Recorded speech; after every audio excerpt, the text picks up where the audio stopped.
What's up, RyzeUP fam? Today we're going to be tackling sauces in the kitchen as well as doing a super quick 12-minute meal. We're going to do one of my favorite all-time sauces. It is a homemade enchilada sauce. It is gluten-free, it is vegan, it is probably one of the best sauces that I know how to make. It is just so delicious, you just want to eat it up all the time. So let's get into it. So I got about 2 to 3 tablespoons of avocado oil in a pan. This is going to yield about 4 cups of sauce. So when you think about how much per unit, how much oil that is, it's really not that much. All right, so I have this going. I'm going to start with adding a little bit of flour, and we're basically going to make a roux with all the spices. So what is a roux? It is a fat and a flour. So basically a lot of roux are made from butter and flour, and what we're going to be doing is we're going to be using oil, and we're going to be mixing in a little bit of flour and all of our spices together, and that's going to create the base for this sauce. All right, so I'm going to add in our flour. And I've been cooking a long time, so I have a pretty good gauge of measurement. And it's basically, the rule of thumb is it's just equal parts. So think about how much oil you have in there, and the same amount of flour. In theory, you wouldn't have to measure even specific amounts. You would just have to make sure that they're equal parts. All right, so I got our flour in there. I'm gonna use a spatula.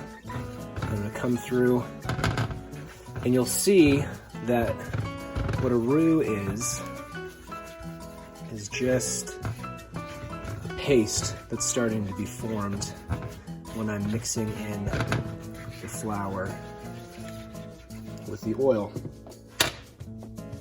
All right, next I'm gonna add in chili powder. You can either get chili powder that's spicier or more mild, depending on how hot you want it to be. And I'm gonna add the same amount, 2 to 3 tablespoons. This is the main flavor for the enchilada sauce. So that's that really robust, powerful flavor that you get hit with when you have enchiladas. All right, so now I'm gonna come back through. I'm gonna mix that up here. And you'll see it's starting to clump up, and that's exactly what we want, because we're wanting to create this really rich, dense paste that's ultimately going to spread across 4 cups of sauce. All right, so now we're gonna add some oregano. All right, tip for cutting herbs. I'm gonna come through here and I'm gonna compile them all into one bunch. So a lot of the flavor exists in the oils of herbs. So I don't wanna cut them too much, otherwise I'm leaving a lot of the flavor behind on the cutting board. So I'm gonna come through here bunched up, and I'm just gonna slide on through there really finely, and then I'm gonna turn it once, and then I'm gonna come back through again, and then that's it. That's all I'm gonna do to these guys. And I'll have freshly chopped up herbs. One of the biggest tips for when you're making sauces and you have a lot of things with 5 or 6 different spices is to pre-measure out all your spices before you even start. Because when you get going, if you don't have a sense about how much a half a tablespoon is, or know how much black pepper is supposed to go in something, you're gonna waste too much time getting those things out and measuring it, and you're gonna end up burning or ruining part of the sauce. So having all those things done up front will allow you to have the correct timing of when things go in on the stove. All right, so we got our fresh oregano. You can obviously use ground oregano too. It's just I have oregano growing outside, so I'm gonna use what I have at my disposal here. I got some garlic powder in there. I got probably about a 1/4 teaspoon. I have a 1/4 teaspoon of salt, about 1/8 teaspoon of black pepper, and I have about 1/2 teaspoon of cumin.